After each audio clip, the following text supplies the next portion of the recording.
In the jungles of Malaya, a war is brewing.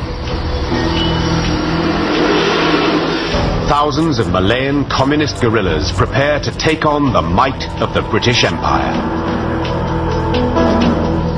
The first deadly shots are fired one day in June 1948. It's early morning on the Elfill rubber estate. Manager Arthur Walker completes his inspection round and returns to his office. 3 male Chinese rode on bicycles, parked their bicycles next to his office, and they shot him cold-blooded, and he was killed. Malaya is engulfed by violence.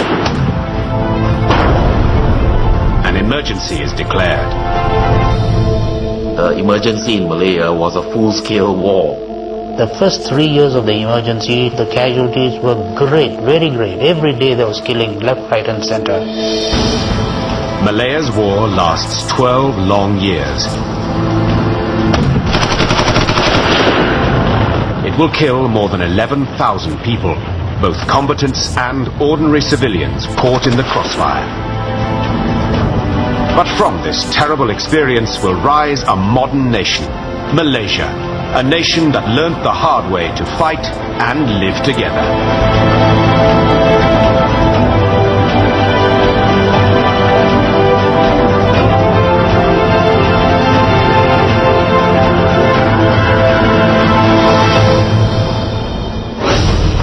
Kuala Lumpur, the capital city of modern Malaysia, is a vibrant and diverse metropolis. The city is a rich mix of different peoples and cultures brought together by their history.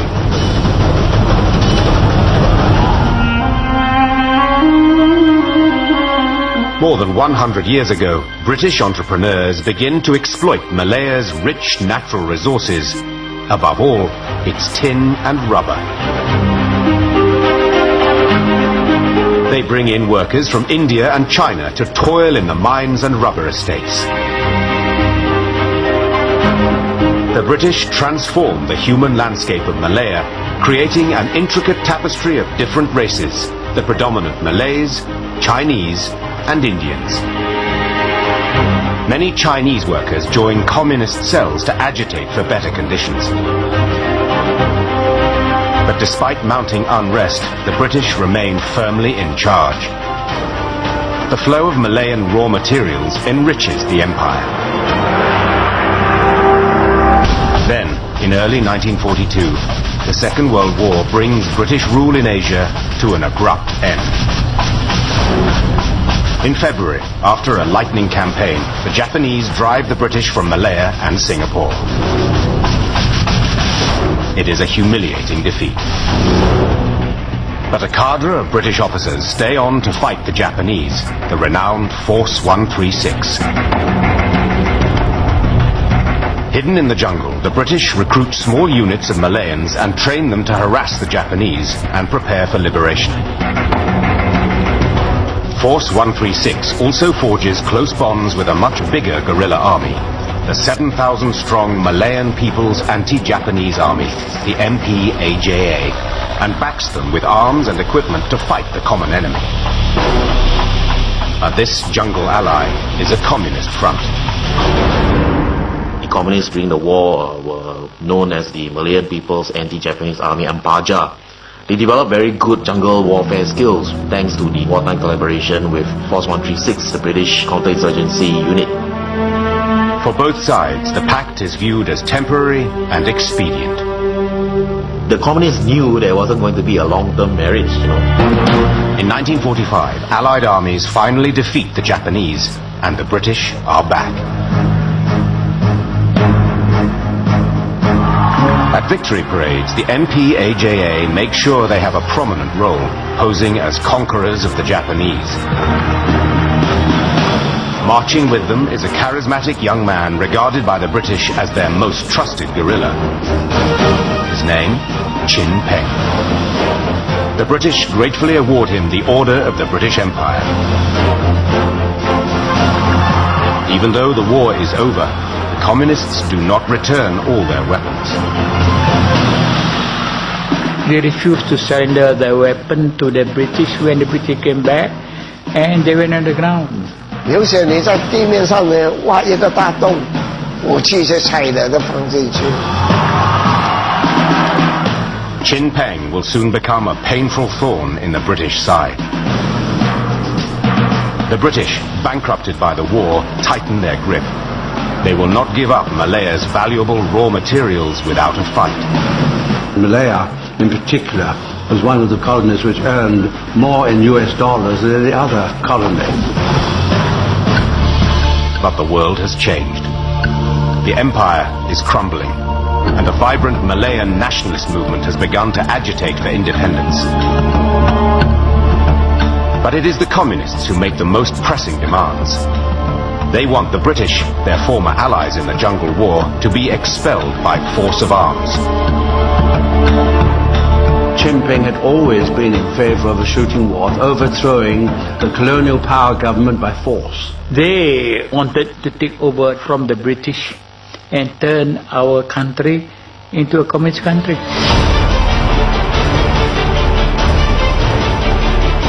To begin with, the Malayan Communist Party instigates a wave of strikes, directed at Malaya's mines and plantations, the backbone of the economy. Anak ayah kita banyak biji, banyak emas, banyak timah, banyak kayu raya. Semua ini harta kita belakang. Ha? Dia ambil daripada situ bawa ke England. Kita tujuan lawan orang putih. Asal jatuh orang putih. Ha. Everywhere you have strike, every state, every big town, workers will support strike because strike means we will drive out the British, and when the British leave, we will run the country ourselves. In 1947, there are more than 300 strikes and paralyzing labor disputes. They had control of the labor unions, and it gave the British authorities a lot of problems. As strikes and disruption spread, the man in charge, British High Commissioner Sir Edward Gent, comes under intense pressure. The powerful planters and mine owners accuse him of weakness, of failing to govern effectively. Then, events take a sudden turn for the worse.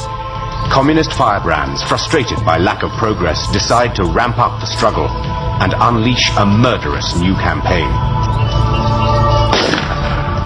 In a single day, communist gangs shoot dead 3 British planters. High Commissioner Gent finally takes resolute action. He declares an emergency. Murder, panic, pillage, arson. Malaya was engulfed in a life and death struggle. Communist terrorists from their jungle hideouts struck at Malaya's basic industries, intimidated labor, destroyed factories and machinery, wrecked communications, and murdered all those who dared defy. It is, to all intents and purposes, a declaration of war. But the British cunningly call it an emergency, so that the planters and mine owners can continue to make insurance claims, usually refused in wartime. Actually, a smart idea. Don't call it a war. Call it an emergency, so you can actually collect on the insurance due because of damage to property and all that sort of thing. The sudden escalation takes even the communist leadership by surprise. But Chin Peng reacts swiftly and returns to the jungle to prepare his men. 整个生命都不要抛开家里了，就这样去跟他打过。他讲打日本是3年0.8个月，打英国人不比3年。 The British brand these young men and women as rebels, bandits, gangsters. They are called communist terrorists, or CTs. But they are a formidable force. Using skills learned from the British, communist leader Chin Peng sends some 5,000 recruits, organized in highly disciplined battalions, to key locations, ready to strike.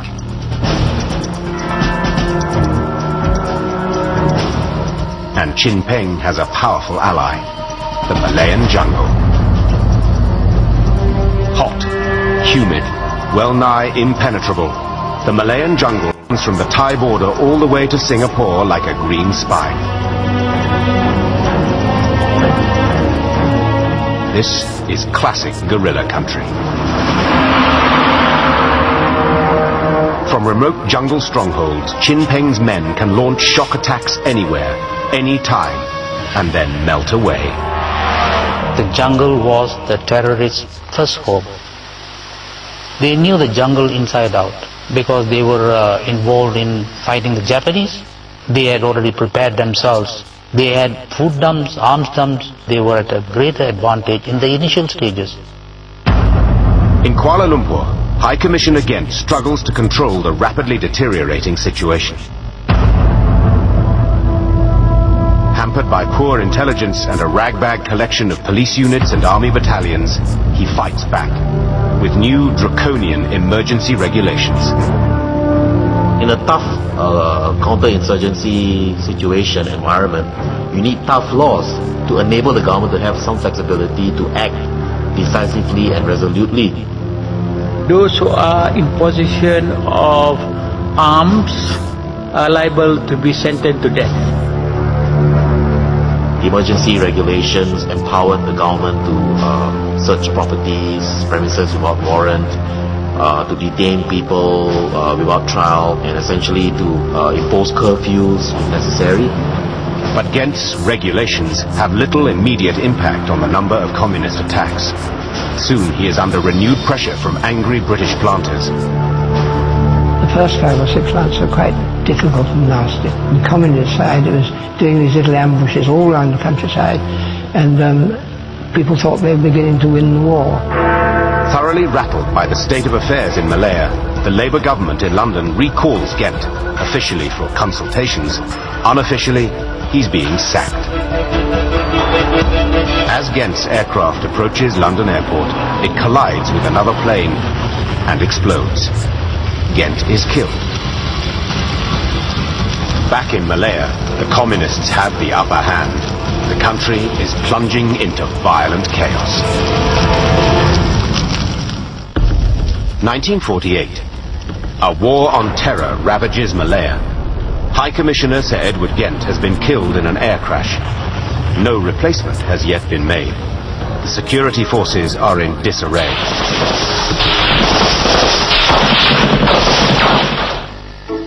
On the front line, it is the powerful British planters and mine owners who now seize the initiative.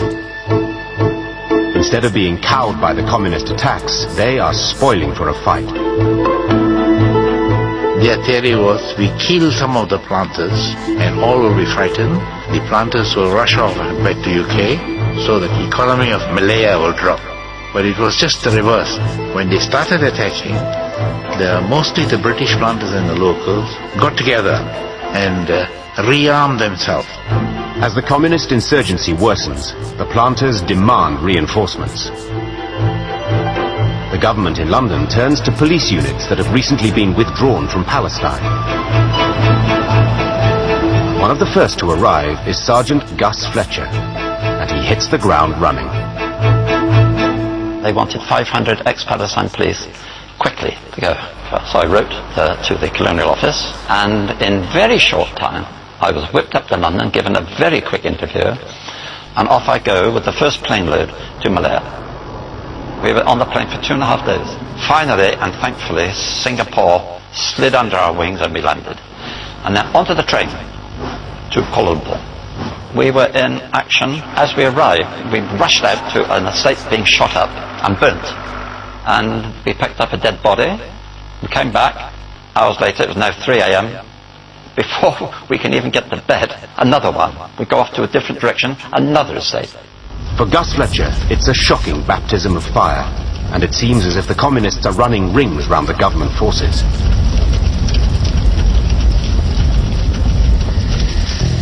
But as reinforcements arrive, the planters begin recruiting a special constabulary to protect their mines and plantations, and it's an immediate success.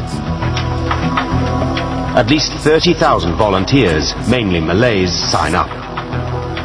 It's down to new arrivals like Gus Fletcher to ready the specials for the fight. I'd trained the special constables to use their guns, and we only had one shotgun for every 2 men. And the ammunition, it was pre-war, 1938, 1936 even. And of course when you fired, you get a click, it'd be a dud. Whatever the state of their ammunition, the special constables must hold the fort at plantations and mines so that the Malayan police units and army regiments can take the fight back to the communists. But even before they confront Chin Peng's fighters, they must face the Malayan jungle, the communists' closest ally. When I first entered the jungle, I was utterly amazed. I was awestruck. Twilight, noisy, insects, monkeys and everything making a noise, thousands of mosquitoes and leeches. The only things I disliked so much in the jungle were the leeches, and the leeches were terrible. They are all over the place, on the ground, on the leaves. You go underneath and they drop onto your neck and crawl down, and you don't feel it at all until they puncture your skin. I've literally had 20, 30 to 40 covering my body, mainly around my ankles and in my private parts as well. We won't go into that though. You go into a frenzy. The communist fighters, known as CTs, know well that their opponents will be at a chronic disadvantage. Mana dalam hutan dunia kita bukan? Dia masuk itu, dia macam kata orang itu, busa masuk dalam kampung. Ada kan? Dia tak tahu kubu kiri, kan? Dia gantung kepada itu kompas. Nak hala ke mana? Bukit mana? Sungai mana? Itulah hal lain dia tak kerti dah. You've got to try to navigate through this, which is no landmark for you to see because you're enclosed by the jungle. And all the time you were sweating, falling over, ripping your uniform, and you come to big wide rivers. Sometimes they're not on the map. The maps are inaccurate. And consequently you end up lost. For young British National Service recruits, this first exposure to jungle warfare is often traumatizing. In the jungle country, life was very harsh. And I was leading a platoon, National Service people who were shanghaied from the schools at 18 years old. They really suffered because they were not trained in the tropics. And suddenly they're thrown into the jungle. And at night you can hear the boys crying, you know. But the war on terror is not only fought in the jungles. For there is another communist army that stalks Malayan villages and towns. This secret army makes a vital contribution to the terrorist war machine. Chin Peng's fighters need supplies, food and information, and it all has to come from outside the jungle. So they depend on a network of hidden supporters known as the Masses Organization, or Min Yun. In everyday life, a member of the Min Yun could be a teacher or waiter, a government worker or office clerk. But for their communist masters, they must act as couriers, spies and saboteurs. The Min Yun is very important.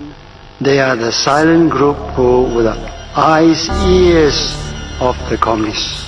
They give information of any of the government rules, police raids and so on. They were the very powerful army, people's army. They have another task too. Every month, Chin Peng must pay every one of his soldiers. So the Min Yun supporters must extort as much cash as they can from villagers and estate workers. If anyone is unwilling or unable to pay these subscriptions, the communists call in the hard men from the jungle. Chin Peng assumed that just because they didn't want to support the communists, they were immediately traitors. 哪里敢惹去惹他？凶巴巴的，什么你要顺他，不听都不可以。佢上門問你攞女，你唔俾點樣？佢咪捉你去殺頭啦！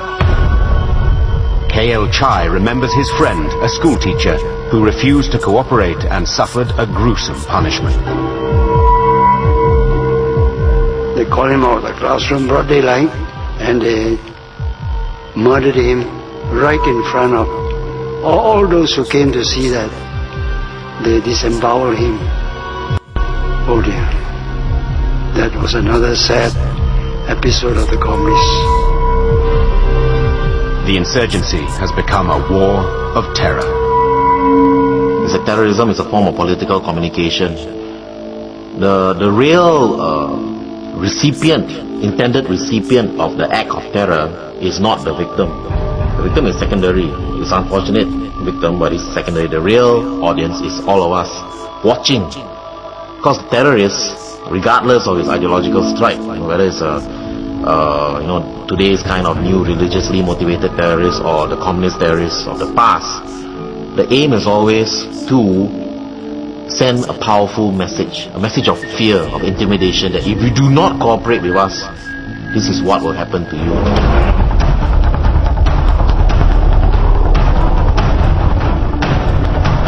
As this campaign of terror escalates, the British look for a way to tackle the Minh Yun. But there's a big problem. They are secretive, faceless.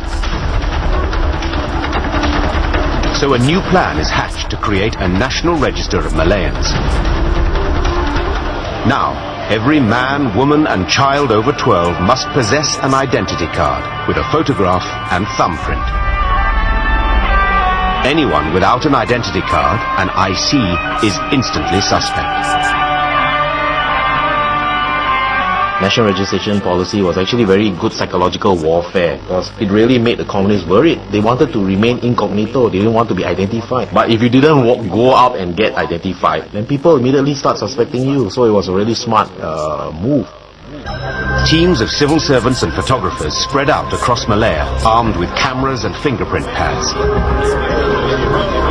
It soon proves to be a hazardous job. It was quite a dangerous job, because all photographers who take pictures of these civilians and so on, many were taken away by the communists in the dead of the night. They were tortured and then left dead. For the communists, registration poses a threat to their secretive war, so they fight back. Their aim, to sabotage the registration campaign. 他出登记卡呢，他就妨碍很大。没有登记卡，我们自由啊。他不懂得哪一个马工，他出来登记卡呢，没有的他就可以抓你。将他手马工呢，他就实行没收，到处乡村去把他登记卡没收掉。A favorite communist tactic is to target the buses. They used to stop the buses, collect all the ICs and burn them. And then they see those who are suspected government helpers, they'll get them out of the bus and take them into the jungle and murder them. In September 1948, as the violence escalates, the British government finally appoint a new High Commissioner, another veteran of Palestine, Sir Henry Gurney. As he takes up his post at King's House in Kuala Lumpur, Gurney faces a seemingly unwinnable war against a ruthless and determined foe. The Malayan people are demoralized and afraid. It's high time for a radical new approach to crush Chin Peng's campaign of terror.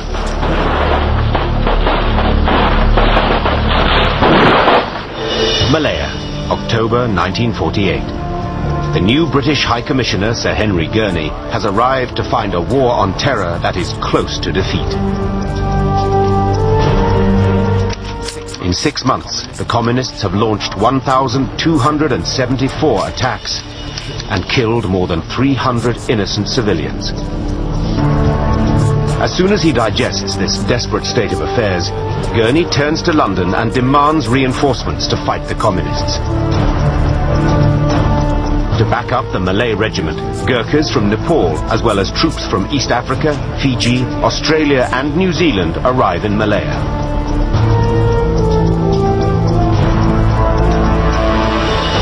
Gurney soon spots another so far unexploited human resource, the local Chinese. Many are hostile to communism and horrified by Chin Peng's brutal tactics. To get the Chinese on board, Gurney turns for help to the respected Tan Cheng Lock, the president of the Malayan Chinese Association, which is anti-communist. It is incumbent upon us, the Chinese community, to rally round the government and give our energetic support to to make a success of this mobilization. One of the first to answer Tan Cheng Lok's call is a young man called Yun Yuet Leng. I was training with British soldiers, British police officers, who were all big-sized. And I'm so short and thin. And every morning we used to do physical training, throwing locks from one shoulder to the other shoulder. And my God, being the shortest there, the weight comes on you. I almost died, but I survived. Yun also trained alongside Malay and Indian recruits.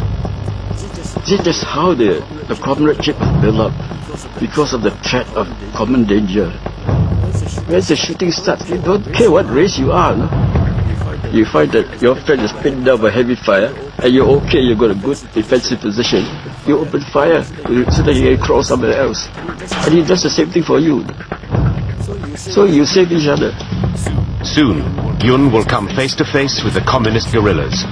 More than 90% are Chinese, like him. So when the emergency started, the British knew that they couldn't deal with the problem, which is essentially Chinese, unless they brought in more Chinese. That's how suddenly there was an influx of a lot of Chinese. In the meantime, High Commissioner Gurney receives disturbing reports from the central Malayan state of Pahang.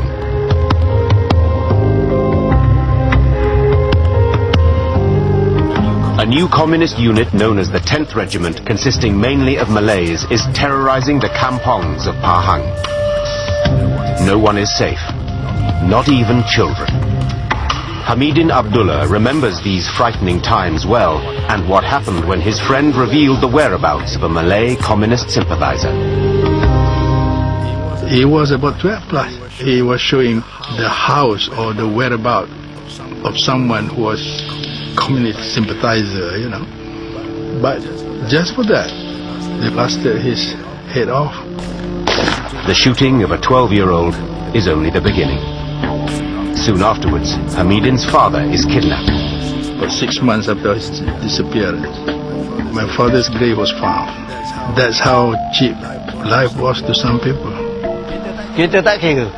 Asalkan hanya buruan penjajah, kita hentam saja. Sekejap menyungkur dia kena beding. The 10th Regiment is not only ruthless, it is a threat to Malay loyalty. For its commander is not Chinese, but a Malay communist called Abdullah CD. Chin Peng has tasked him to recruit fellow Malays to his cause. Jadi kita nak membesarkan pasukan kita. Membesarkan nak keramai ke anggota, nak banyak senjata. If Malays start joining the insurgency, the possible consequences are terrifying.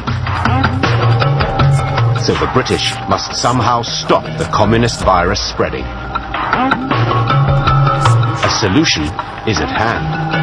During the war, the British anti-Japanese Force 136 recruited a dynamic Malay fighter called Yuk Mahidin. He proved himself a formidable jungle warrior. Now the British dispatch Mahidin to central Pahang to eliminate the threat of the 10th Regiment. British hantar Yuk Mahidin memimpin satu regimen di Tengah Luar untuk mengalahkan komunis Melayu.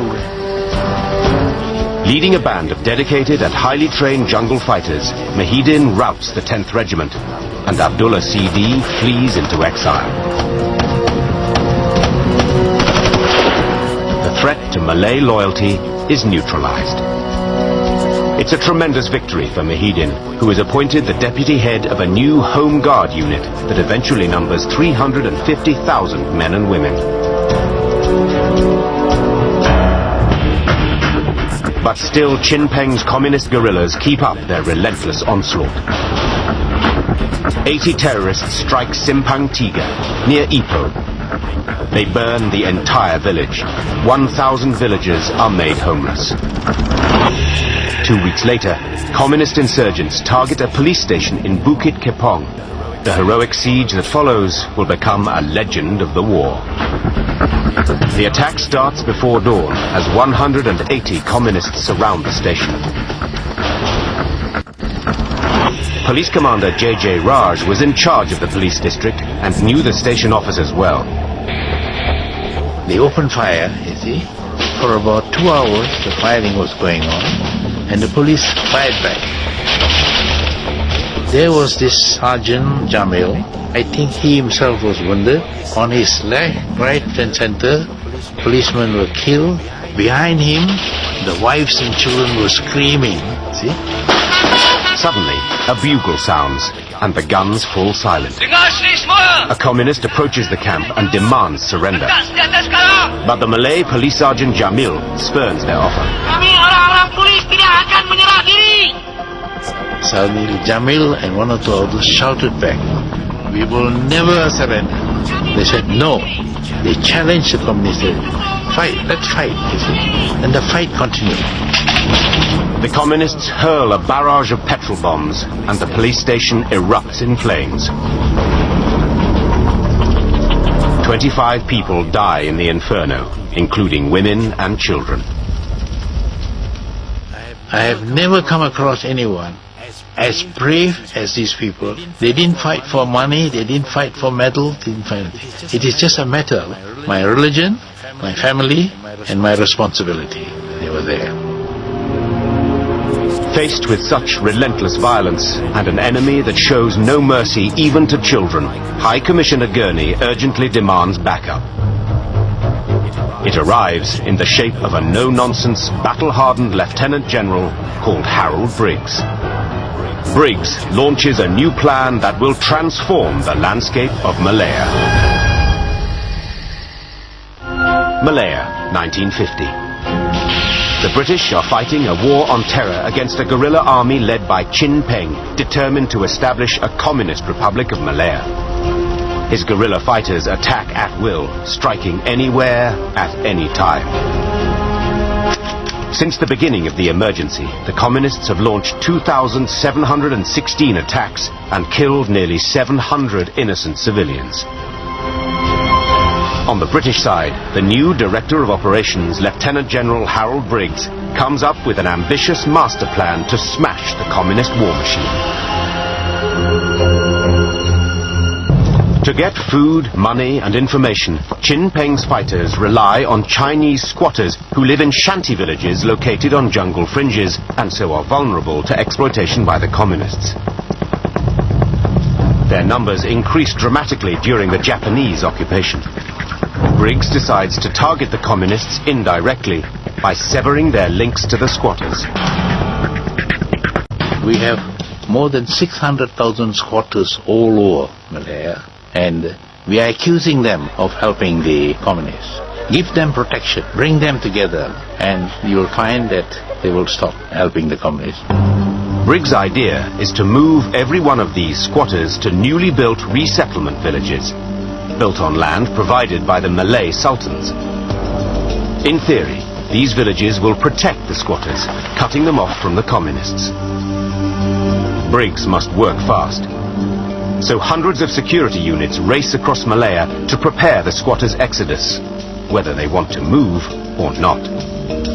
我那个时候是没有办法，紧急派的意思是行政院政府就叫你搬，每一家每户都搬出来哦。We had these military lorries, 3-ton lorries all there, ready to help them. We had British soldiers, soldiers from the Commonwealth, our policemen all helping. They bring in their ducks, they bring in their dogs, they bring in their pigs, everything. The communists, realizing that their supply lines are under threat, try to persuade the squatters to stay put. The communist terrorists started their all-out propaganda, and the squatters believed them. They said, now look, in Germany and all, millions were sent to the concentration camp, were killed. You now, the government is taking you all to concentration camps, all of you will be killed. So as a result of that, quite a lot of people resisted, so they had to be forcibly brought out onto the lorry and taken there. Despite these teething problems, people are soon on the move all over Malaya. They travel by road, by boat, and train.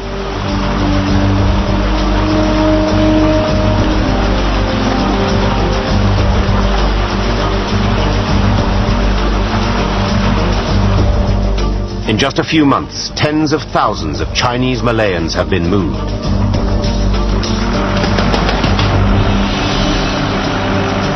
When the settlers arrive at their allotted resettlement areas, they come face to face with the harsh realities of the Briggs Plan.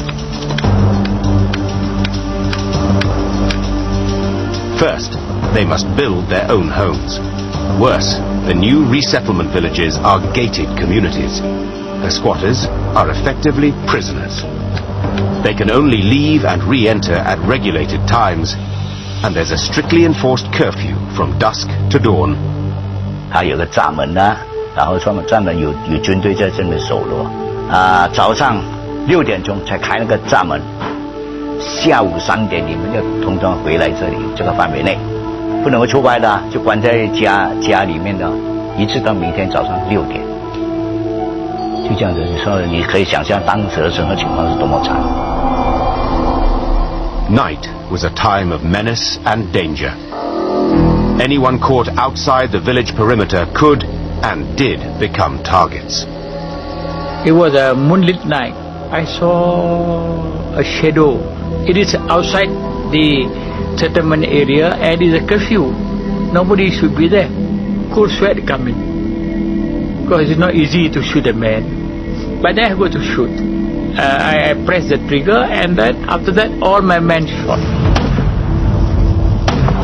In the camps, everyday life is dominated by rules. Access to food is rigorously controlled to stop it falling into the hands of the communists.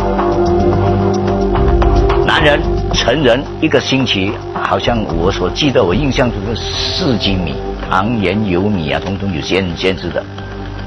But it soon becomes apparent that the Briggs Plan has a flaw. Settlers are provided with land to make some sort of a living, but as soon as they are outside the camps, they fall prey to the communists again, lurking in the jungle. The communists wait for them in the jungles. And when you're tapping rubber, they come there and say, hey, where's the rice you promised?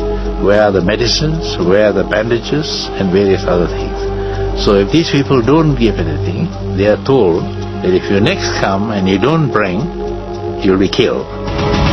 参与不可以的，那人是被逼的，两头难啊！你不接济他们，你不可以。如果接济给政府一知道你就惨了，要抓你。But the communists persist, forcing many settlers to find ways of smuggling food out of the closely guarded camps. They had ingenious ways of hiding this rice. They put it inside a bicycle pump, you see, and then their latex pail. They had false bottoms. They put rice there, everything, medicines. 民军他就是挑那个大便哦，大便下面那个土很大了，上面是粪便的，下面是藏东西，这样拿出去。If you see women, most of them suddenly all became pregnant. Search properly. Those have big bras also search properly. It will inevitably take time to break the bond between villager and communist. And no one can be completely certain that the Briggs Plan will work. For many, the end of 1951 will be remembered as the lowest point in the war. Few could imagine the situation getting worse. But at the beginning of October, fate deals the British a bitter and unexpected blow. On the 6th of October 1951, communist terrorists led by an especially brutal commander called Siu Ma wait on the winding road leading to Fraser's Hill, a hill station.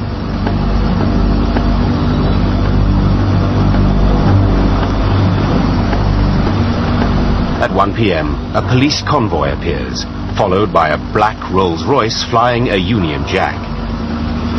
Siu Ma opens fire, wounding several police officers and puncturing the tires of the Rolls, which skews to a halt. A British gentleman emerges from the back. He is shot in the head. Siu Ma orders his men to escape. He has no idea that he has killed the British High Commissioner, Sir Henry Gurney. As the news spreads, the British are in shock. the head of the British colonial government had been killed by the communists. You know, my God, it would shake anybody up. After Gurney's murder, the morale slumped among the local population as well as the British. Oh, we are very sad. The whole country was shocked. 大国很高兴哦，你大的没有了，那个小的都没有作用了，那个大的指挥都不灵，小的都指挥不到。As the communists rejoice, the British War on Terror faces its worst crisis yet. Malaya, 1951. The British High Commissioner Sir Henry Gurney has been assassinated. That year alone has seen over 6,000 attacks, and civilian casualties have risen to over 1,800. Harold Briggs, architect of the Briggs Plan, leaves Malaya, ill and disillusioned.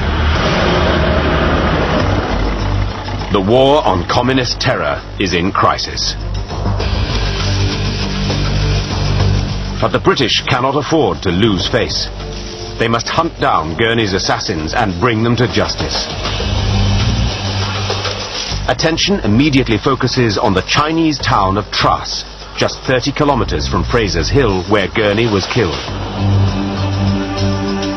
Truss already has a bad reputation.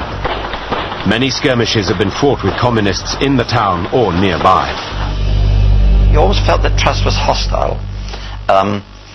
It struck me that not only the men and women, but even the children, even the dogs, looked at me in a hostile way when I went through Truss. Then, British police intercept a communist courier with a cache of letters. They turn out to be messages sent to Truss residents by the gang that killed Gurney. It looks like the smoking gun. So a decision is made to punish Truss. All 2,000 inhabitants will be moved to a detention camp. British security forces descend on the town. 乱的很乱啊，但是你也不可以不离开嘛，不离开他就抓你了咯。啊，如果你是硬劲不走啊，他可以帮枪打我们咯。早一兩日有同我哋講咗嘅，要將我哋再去怡保嗰邊嘅，即係講我哋要出嘅時候，只係你可以拎得幾多嘢，你就可以拎咯，唔可以再翻頭嚟攞咯。The people of Truss will not return to their homes for 7 long years. The punishment of Truss is a turning point. It signals a new, more aggressive phase of the British War on Terror. The driving force is the new British Prime Minister, Winston Churchill. He understands that the Malayan crisis is a key front in the global struggle against communism. Churchill demands a ruthless response and warns, what happens in Malaya will have a profound influence on the rest of the world.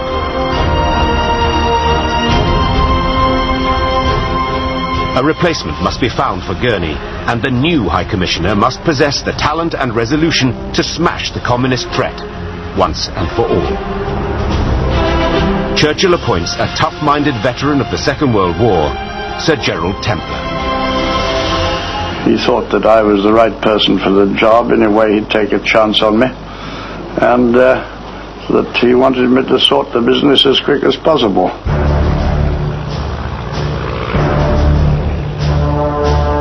Templer has no previous Asian experience, but he is widely admired as an original strategic thinker, a human dynamo with a fondness for right language. Churchill fuses the role of High Commissioner and Director of Operations, giving Templer decisive new powers, the right tools for a hard job. He will be the Supremo, a virtual dictator.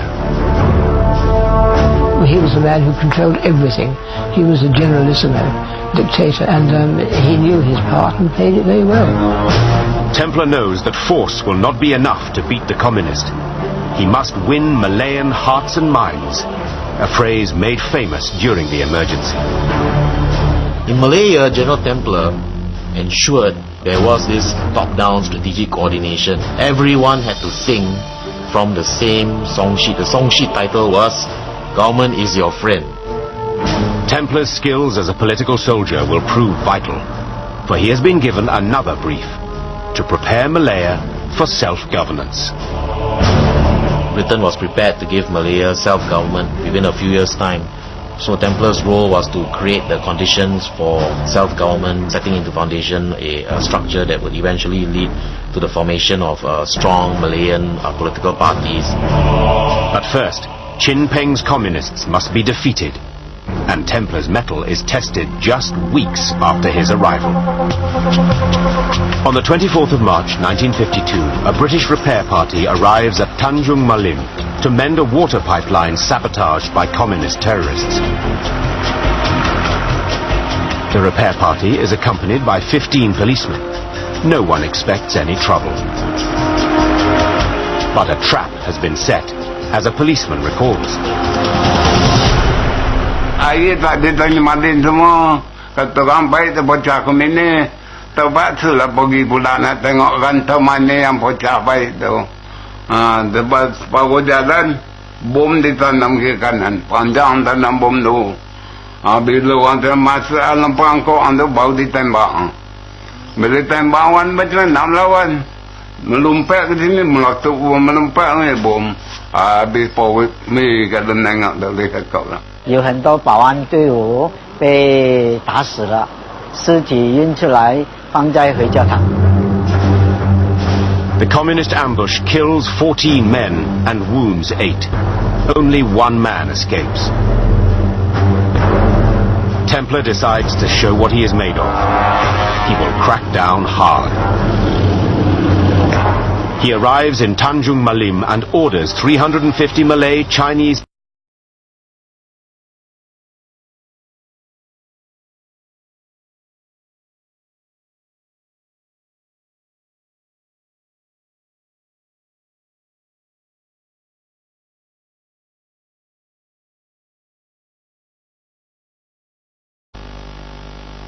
He announces a curfew and food rationing. The rice ration is cut to less than half. He says, "It doesn't amuse me to punish innocent people, but many of you are not innocent. You have information which you are too cowardly to give." The curfew was 22 hours. The people can only go out between 12 and 2. It was a very drastic measure. 戒严的时候，丹永马林的居民呢，相当困难。 Wajah tak boleh, ke mana pun tak boleh. Begitulah undang-undang Templar. 2 weeks later, Templar orders stage 2. The British distribute leaflets demanding information about local communists. Every adult must complete a form detailing everything they know. The completed, unsigned documents are collected in sealed boxes and sent directly to Templar's headquarters. For the new High Commissioner, the results are most gratifying. A rich trove of information spills from the open boxes.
and Indians do not possess the basic right of citizenship, even those fighting on the front line of the war, like Yun Yuet Ling. I was born here, but I never had citizenship here. And if the British went, I don't know where I would go, frankly. In September 1952, the Malay Sultans agreed to extend citizenship to Chinese and Indian residents. For Yun and other Chinese Malayans, Templars' gift of citizenship meant everything. I feel that had very, very positive impact on the Chinese population. The capstone in Templars' Hearts and Minds master plan is to launch a public relations campaign, Operation Service, demonstrating that the police are public servants dedicated to protecting law-abiding Malayans of all races. Ready to serve, that was the slogan of the police in Operation Service. The whole idea being build a relationship with the population. National morale perceptibly rises. There is a new sense of purpose and greater confidence in the government. But the campaign against Chin Peng's jungle army has not been won. Templar realizes that the war on terror is handicapped by one factor above all: poor intelligence.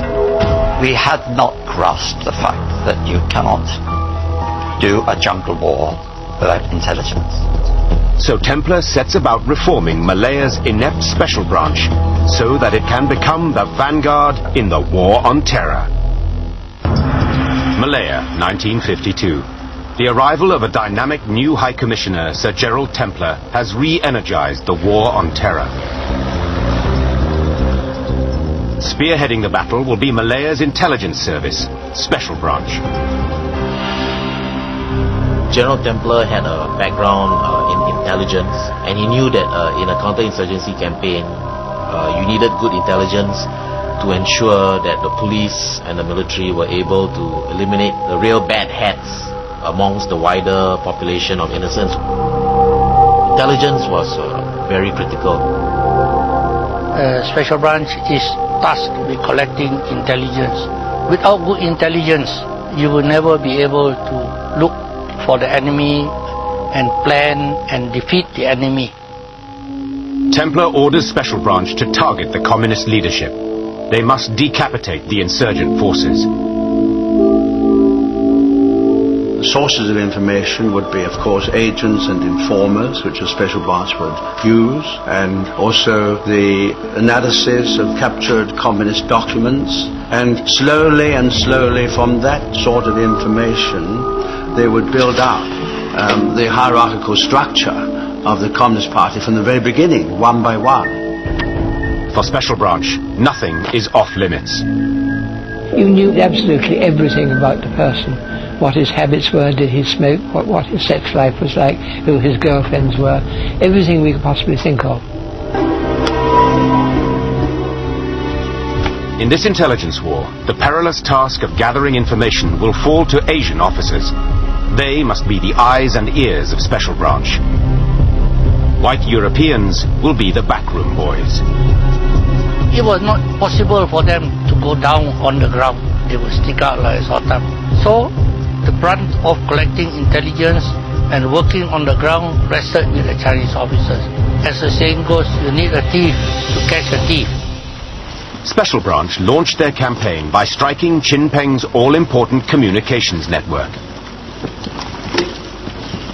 Communist couriers, usually on bicycles, crisscross Malaya, carrying messages from one remote fighting unit to another, often located hundreds of miles away. Chin Peng uses this jungle network to coordinate attacks all over Malaya. The Communist Party of Malaya has used couriers in the jungle. They operated from one unit to another, carrying messages, and there'll be jungle letterboxes where they deposit those messages to be picked up later on by the second leg of the courier trail. The couriers transmit a vast quantity of secret information. Messages are often written in tiny Chinese characters on rolled-up paper slips, which usually require a magnifying glass to read.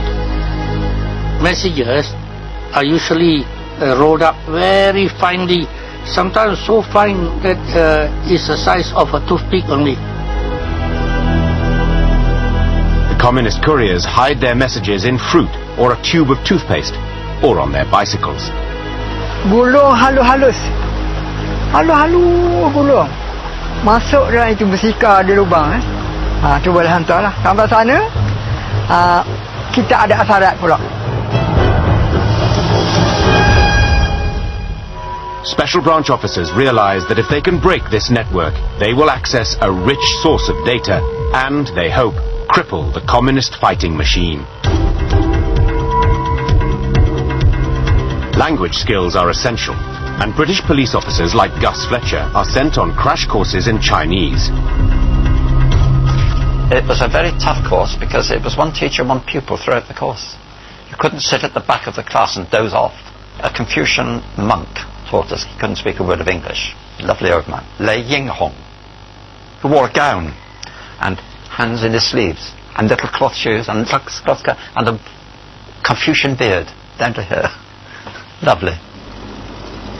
To tap into the courier system, special branch officers must turn the couriers.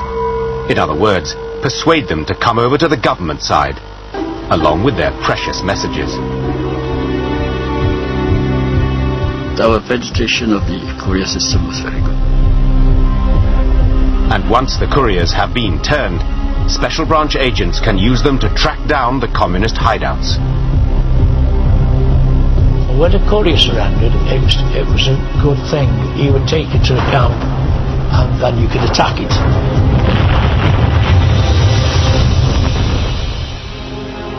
Special Branch's success in breaching the communist courier system was all down to basic human greed. You surrender, especially when you come out with your arms, you get a reward for surrendering and an additional reward for bringing out the arms, depending on which arms. In the early 1950s, the Korean War pushes up the price of tin and rubber, making the Malayan government richer. And because the reward system is proving so effective, High Commissioner Templer can triple the money on offer. Top prize, Communist leader Chin Peng. Templer sets his price at $250,000. Some feel queasy about the system, but no one disputes that it works very well. And it wasn't just the humble couriers who start taking money. Many communist fighters, exhausted by years of hardship, begin to sell out their comrades. 政府每时每刻都做这一套的，叫你出来，我给你大屋，给你汽车，但是也会有个别软脚啊，他们不能坚持这个就他机会。 Those communists who couldn't resist such enticements would then be pumped for information by special branch interrogators like Leon Comber. I often used to listen or take part in interrogation of those people, and once they'd settled down and they'd had coffee and they saw that they weren't going to be beaten up, they were quite happy to reveal tremendous amount of information about their comrades and what they'd been doing and about the location of communist camps and the location of courier routes through the jungle. Depending on the information he or she supplies to us, if they produce results, then the payment is dependent on the ranks of those we either capture or we kill. Now, captures normally the reward is double than that of a kill, because a live body is more important to us than a dead body. Rewards are not the only weapon in the British arsenal. The Malayan emergency is also a battle of ideas, so an ambitious propaganda campaign is devised.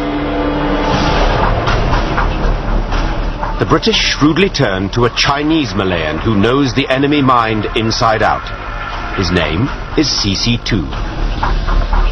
Like Chin Peng, he has been schooled by the British in the black arts of psychological warfare, or PSYOPs. CC2 is a very interesting guy because he had both an English and a Chinese education. He had learned the principles of psychological warfare from the British. But he had something the British did not have, a good understanding of the language and a good understanding of how the communist mind worked, because he knew them very well. He almost joined them. He knew how they thought. By now, the Royal Air Force is playing a crucial role in Britain's war on terror. So propaganda mastermind CC2 prints millions of propaganda leaflets and launches an aerial paper barrage deep inside Chin Peng's jungle strongholds.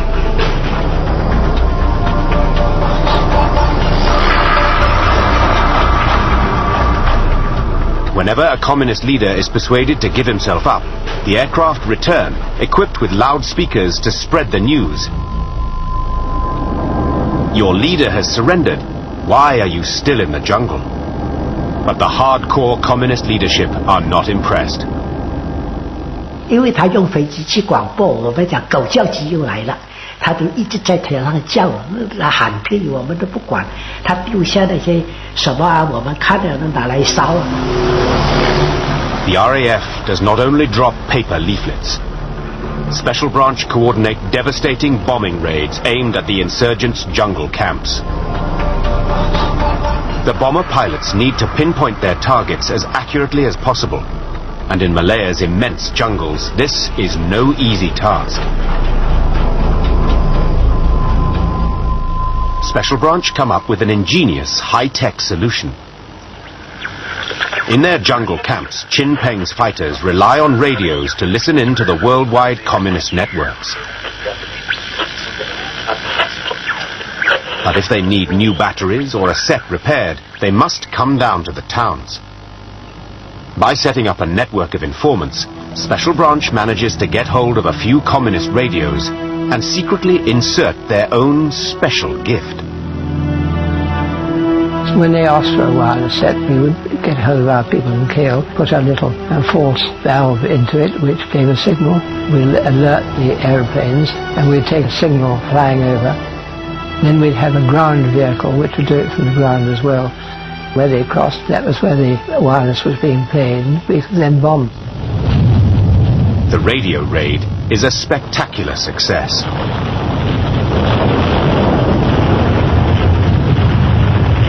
When I went in afterwards, one man escaped. I found him sitting by the river, completely demoralized, and always bombs, bombs, noise, and he had a terrible time. As Special Branch steadily builds up its intelligence networks, their operations begin to chip away at the communist leadership, sometimes with macabre results. On one memorable occasion, 3 communists flag down a train and demand to be taken to the nearest police station. Tim Hatton is alerted and rushes to meet the party. He is in for a nasty surprise. And so we drove out to a little shed I knew in the middle of nowhere, which I used as a safe house. Then the leader of the party produced his pack, a big green pack, dumped it on the table, and I said, "What's that?" He said, "It's a captain." I said, "It's a captain?" And I looked more closely at it, and I could see black strings of hair coming round all over it, and bits of blood on the side. And I said, "It's a human head." The bodyguard to the captain lifted up by itself, and there was our cook, Central Committee member of the Communist Party, grinning at me. His eyes were open. Looking straight at him is a prize catch. Our cook was one of the communists' top 5. His bodyguards had spotted a leaflet offering a massive reward for their boss, dead or alive. It was a temptation impossible to resist. Our cook's betrayers deliver another prize, a document setting out Chin Peng's 5-year plan. It tells a dramatic story, proving that Templars' efforts are beginning to pay off. Harassed by RAF bombers, army assault, and undermined by a succession of betrayals, Chin Peng has made a decision to flee. The architect of the insurgency is on the run.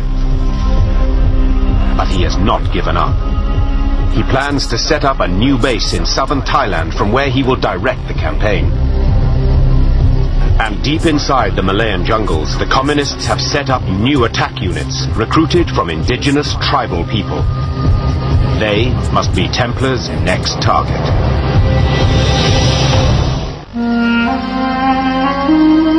Deep within Malaya's jungles live thousands of Aboriginal people.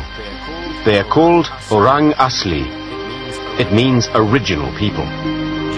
During the Japanese occupation, British insurgency unit Force 136 and its communist allies depended on the Orang Asli, tapping their survival skills and matchless knowledge of the deep forests.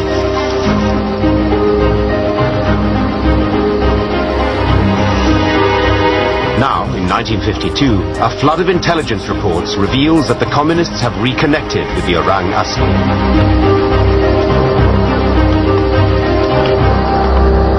Hutan itu dunia dia, kampung dia. Dia ke mana dia pun boleh pergi. Bantuan asal yang sebenarnya kepada usaha revolusi kita sangat besar juga. As government forces tightened their stranglehold on the communist supply lines, the Orang Asli plugged the gap. Makan gantung pada orang asli. Angkat ubi. It is vital to neutralize this new threat. To begin with, the British try to resettle the Orang Asli, but this tactic fails disastrously. So the new High Commissioner, Sir Gerald Templar, decides to take the war to the deep jungle and builds forts that he hopes will protect the Aborigines from the communists. Orders are put out to the police to get to know the population better, win over the hostile Aborigines who at the time held the key to the emergency. Roy Follows, a British police officer, is assigned to command one of the new jungle outposts, Fort Brooke, built in a remote part of the Cameron Highlands. To get there is a long and difficult journey. You had to walk to these forts or go by raft or what have you. Helicopters were only few and far between then. I walked from the Cameron Islands over the mountains at the time that the area had not mapped or explored. Fort Brooke was 2,500 feet high, surrounded by barbed wire. All the huts made of bamboo, just bare floor. Water came from the river, no electric, and it was being so isolated, all the food had to be dropped in once a week by airdrop. Like the new villages, these jungle forts must fulfill two very different roles. They are police strongholds, strategic bases for patrolling deep into the jungle.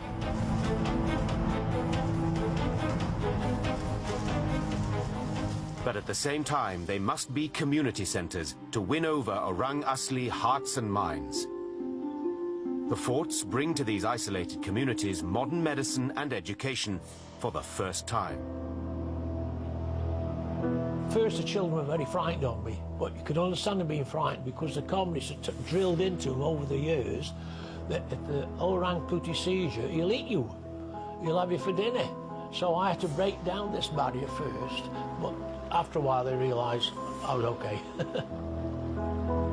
So I was asked to build a school for the local Aborigines, and a couple of the policemen used to teach the Aborigines simple words because they could not speak Malay or had only a smattering of Malay. They had such a culture shock. I remember once I had contacted the tribe who'd never seen a European before, and they came into the fort, and I happened to put my radio on, and when they heard a voice coming from this box, they were terrified and ran away. The British feed and educate the Orang Asli, but they also need them to join the war on terror as combatants. A special Orang Asli militia is formed, called Senoi Prak, Man of War. Senoi Prak ni makna dia orang perang. Kami orang asli ni bila kami melawan tu, baik kami pakai sumpit, baik kami pakai lembing ke, bila melawan tak sedar diri. Sampai habis biar nyawa meninggal pun tak apa. Itu adat kami orang asli lah. Trained by the British SAS, the Senoi Prak strike hard at the communists in the deep jungles. and by 1956, the new forts have broken Orang Asli bonds with the communists. All over Malaya, Templars' surge is at last turning the tide of the war. The communist leadership has been decimated, and Chin Peng himself is in Thailand. The British step up the pressure on these hardcore communist brigades holding out inside Malaya. By that time, the security situation had greatly improved, and so the people remaining in the jungle, the communist ranks, were essentially the very hardcore. They needed to be starved into submission.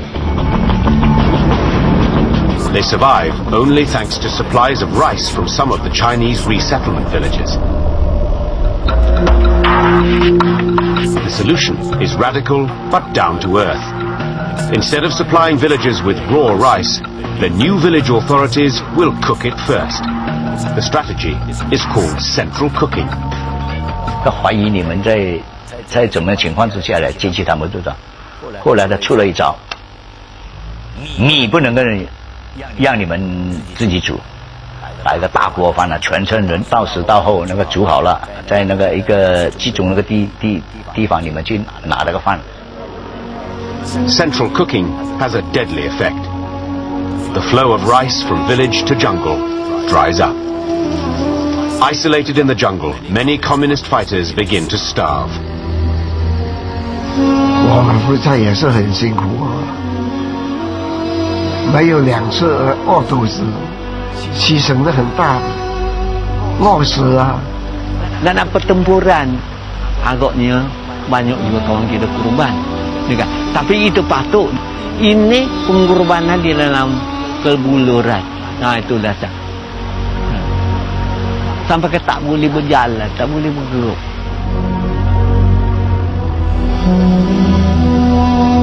Saya makan kayu, buah dan puyuk gebuh. Gebuh tak mau umput, makan-makan. Cuba itu. Itu yang pahit betul lah, bukan bohong lah.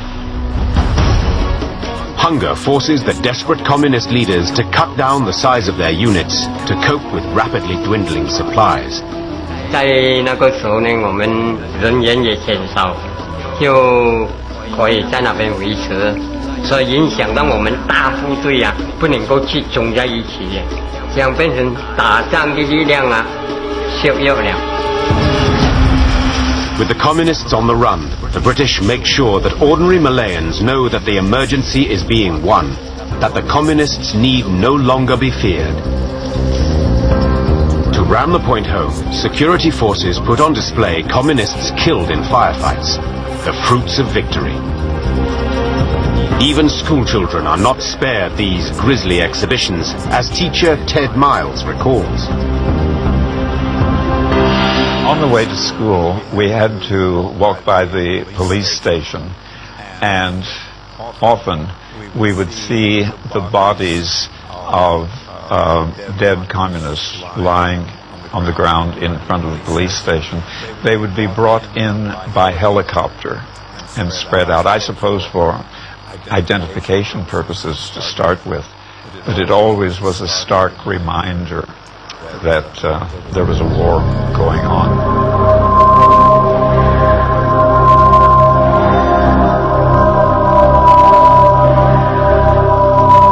We try to identify them. So we place it at the foot of the police station, and then the public will come and have a look. We have our men mixing with them. You will see whether tears come out or not. Then we would follow and do proper investigation to find out.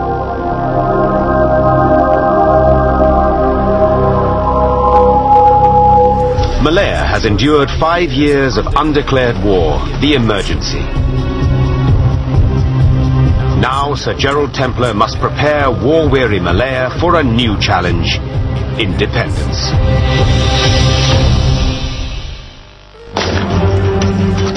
Malaya, 1953. Government forces have begun to win the war on terror against Chin Peng's communist insurgents. Now, the High Commissioner Sir Gerald Templar must turn his attention to the challenge of independence. But to move forward on the political front, the British must prove that they at last have made Malaya safe.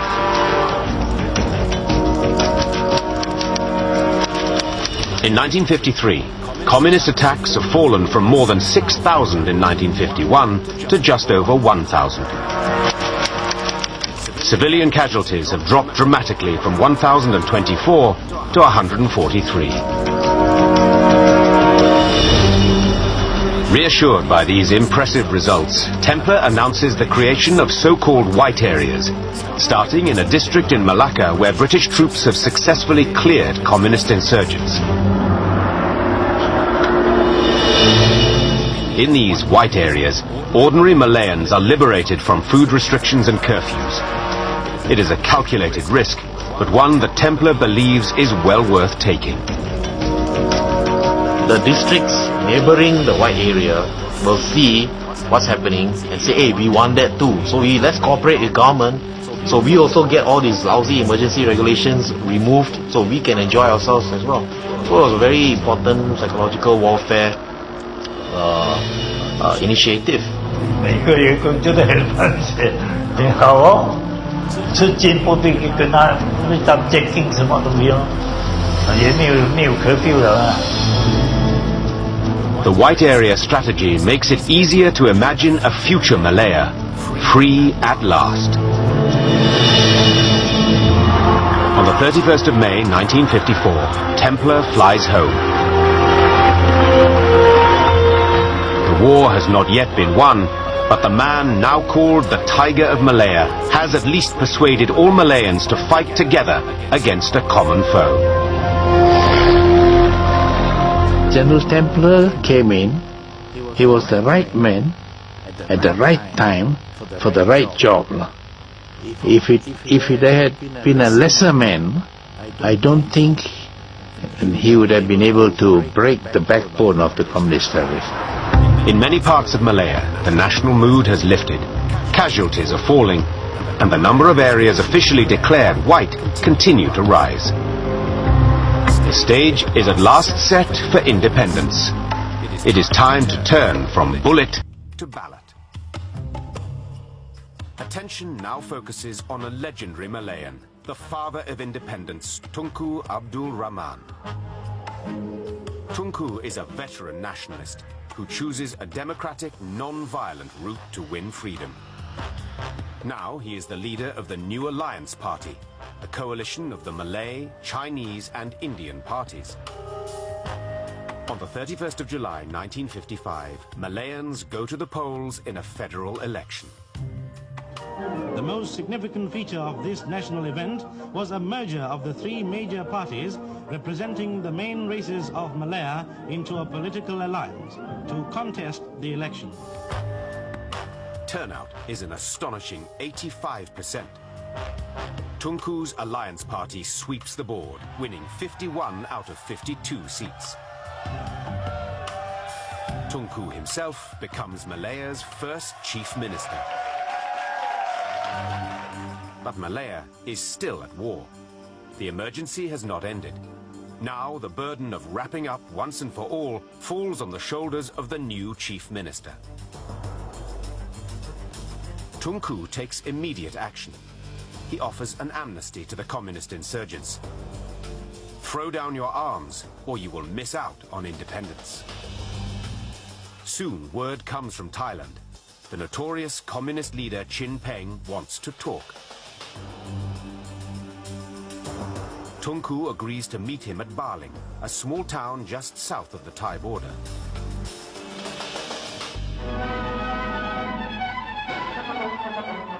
Hopes ran high, not only among the Baling townsfolk, but among all the people of Malaya, that by some miracle the communists would repent of the evil they had done and surrender for the good of the country.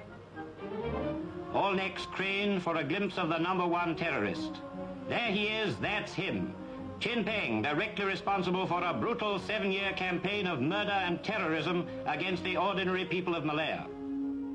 If you look at him, you wouldn't think that he would be the villain that he was. And when we talked to him, as man to man, he seemed to be very gentlemanly in his conduct.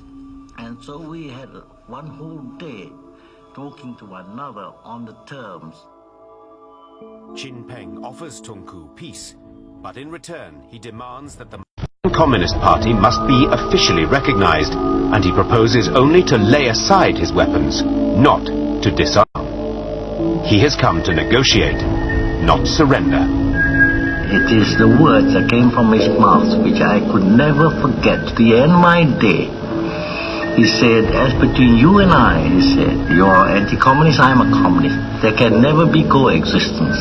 I will always carry on with my communist activities. Behind the scenes, the British are anxious that Tunku may give in.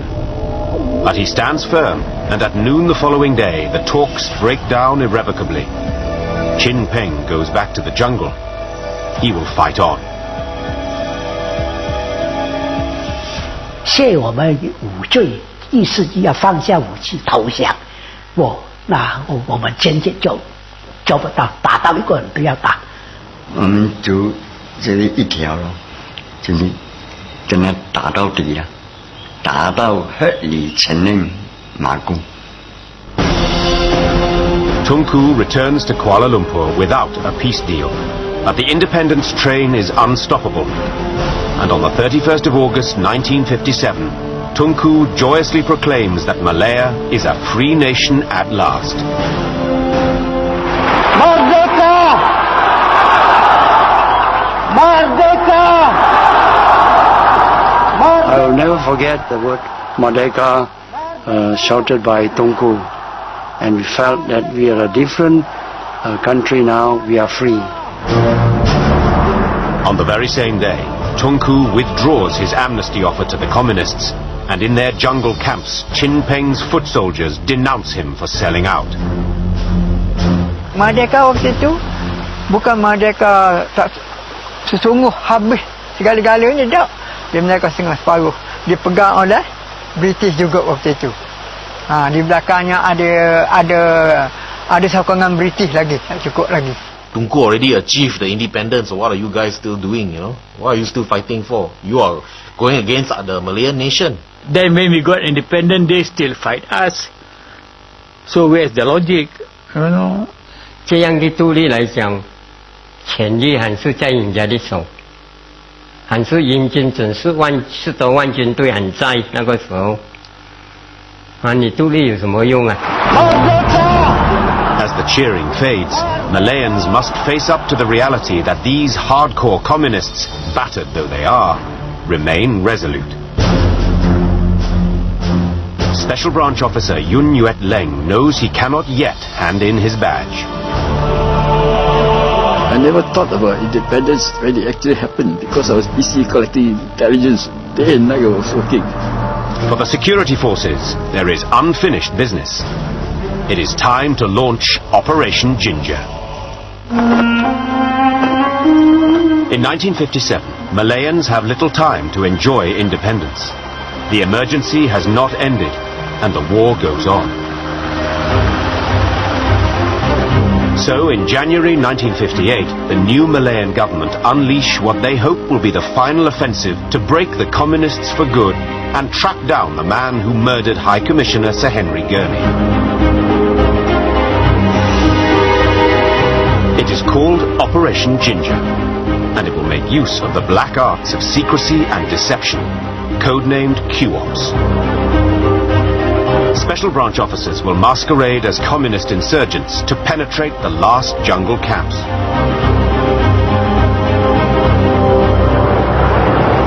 QOps actually were more successful and planned in greater scale towards the later years of the emergency.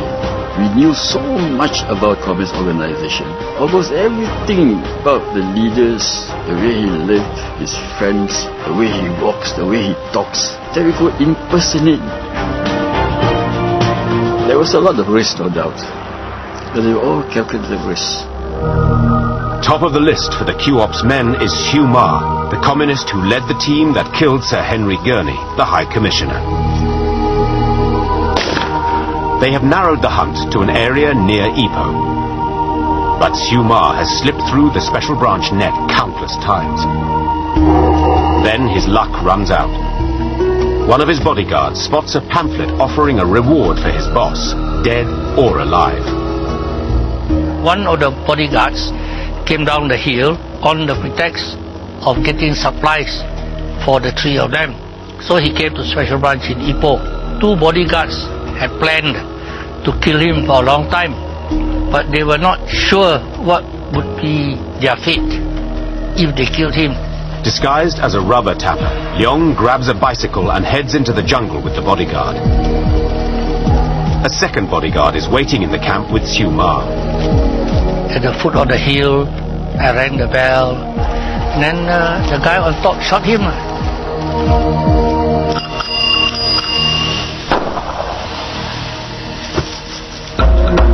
The announcement that the notorious Siu Ma has been killed is a triumphant climax to Operation Ginger. By 1960, hundreds of die-hard communists have given themselves up. Attacks have virtually ceased. Most importantly, Special Branch is able to report to the new Malayan government that all the communist commanders have fled to Thailand. It seems that the war is at last over. It is time to proclaim to the world that Malaya is at peace.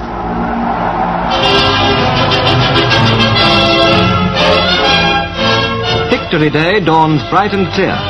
The focus is on the federal capital, where celebrations begin with the arrival of His Majesty for the big parade. On this triumphant morning, Malayans of all races are gathered not merely to watch the massive review. With gratitude and pride, they come in their thousands to pay tribute to the men who bore the brunt of battle.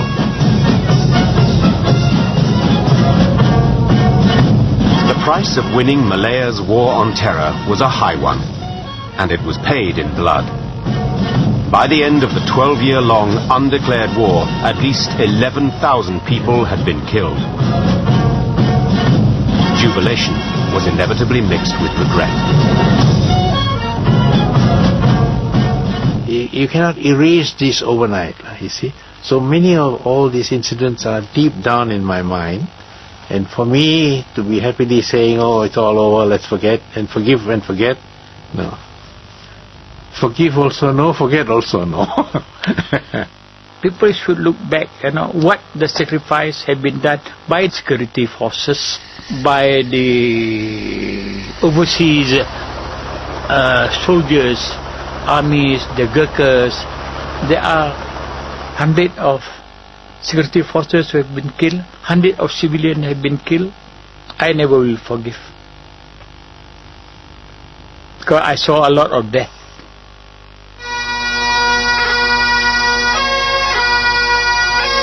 And 50 years later, this sense of loss has still not diminished.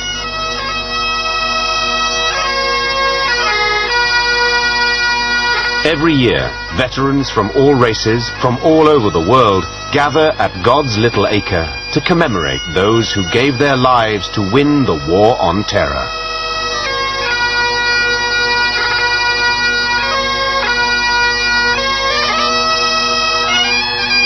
During the emergency, I did everything I did the way I did, taking all the risks and everything, because I believed that there was no solution except to form a multiracial nation. The communist rebels failed to stop Malaya developing into a vibrant and wealthy independent nation, one of the tiger economies of Asia. Today, Malaysia remains a diverse and challenging society. But the harsh experience of the emergency, the undeclared war, provided an education in putting differences aside and working together in pursuit of a common goal. The emergency was the crucible of freedom.